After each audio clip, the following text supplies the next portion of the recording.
నమస్కారం, NS news కి స్వాగతం. నా పేరు ఉషా. ముందుగా ముఖ్యాంశాలు. కరీంనగర్ జిల్లా కేంద్రంలోని తీగలగుట్టపల్లిలో గల రైల్వే గేట్ దగ్గర వాహనాలు తనిఖీ చేస్తుండగా ముగ్గురు వ్యక్తులు ఒక మోటార్ సైకిల్ పై కరీంనగర్ వైపు నుండి వస్తూ పోలీసు వారిని చూసి వెనుకకు మలుపుకొని వెళ్లుటకు ప్రయత్నించగా వెనకాల ఉన్న పార్టీ మరియు ముందున్న పార్టీ వారిని పట్టుకొని మోటార్ సైకిల్ ముందు కవర్ను చూడగా అందులో 3 కవర్లలో 520 గ్రాముల ప్రభుత్వ నిషేధిత గంజాయి కనిపించిందని, వారిని మణి దీక్షిత్, సిద్ధార్థ, శశిధర్లుగా గుర్తించామని, నిందితుడు మణి దీక్షిత్ గతంలో మరికొంతమందితో కలిసి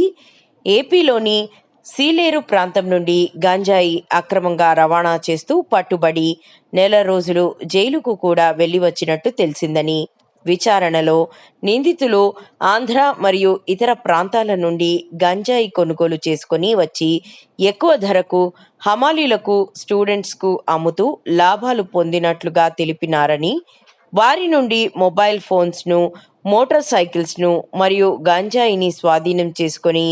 తదుపరి చర్యల నిమిత్తం కోర్టుకు పంపడం జరిగిందని ఈ సందర్భంగా కరీంనగర్ రూరల్ సిఐ నిరంజన్ రెడ్డి తెలిపారు. మధ్యాహ్నం 12 గంటల సమయంలో మేము తీగలగుట్టపల్లి రైల్వే స్టేషన్ వద్ద వాహనములు తనిఖీ చేస్తుండగా ఒక వాహనంపై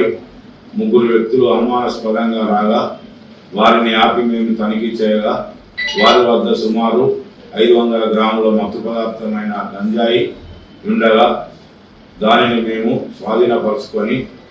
మరియు వారిని తనిఖీ చేయగా వారి వద్ద 3 మొబైల్ ఫోన్లు ఉండగా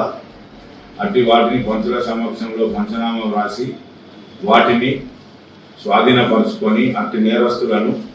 విచారించగా వారు గత కొంతకాలం నుండి విశాఖపట్నంలో దగ్గరలో గంజాయిని తక్కువ ధరకు తీసుకువచ్చి కరీంనగర్ చుట్టుపక్కల ప్రాంతాలలో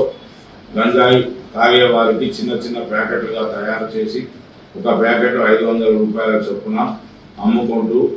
ఎక్కువ డబ్బులు సంపాదించుకుంటామని తెలిపినారు. వారిని వెంటనే మేము అదుపులోనికి తీసుకొని పోలీస్ స్టేషన్కి తీసుకొని వచ్చి కేసు నమోదు చేసి వారిని తదుపరి చర్య నిమిత్తము కోర్టుకు తరలించబడుచున్నాము. మరియు గంజాయి స్వాధీనపరుచుకున్న